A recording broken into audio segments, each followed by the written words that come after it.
সাবেক সেনাপ্রধান জেনারেল আজিজ আহমেদের দুই ভাই হারিস আহমেদ ও তোফায়েল আহমেদ ওরফে জোসেফের এনআইডি জালিয়াতির ঘটনায় তদন্ত শুরু করেছে নির্বাচন কমিশন।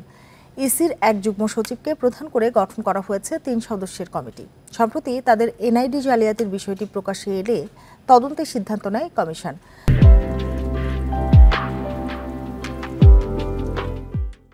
গণমাধ্যমের প্রতিবেদনে বলা হয়েছে, নিজেদের নামের পাশাপাশি মা বাবার নামও বদল করেছেন তারা। হারিস আহমেদ এনআইডিতে মোহাম্মদ হাসান আর জোসেফ নাম পরিবর্তন করে লিখেছেন তানভীর আহমেদ তানজিল।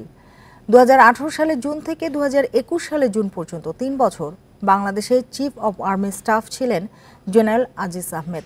এর আগে 2012 সাল থেকে 4 বছর বাংলাদেশের সীমান্তরক্ষী বাহিনী বিজিবির নেতৃত্ব দেন তিনি।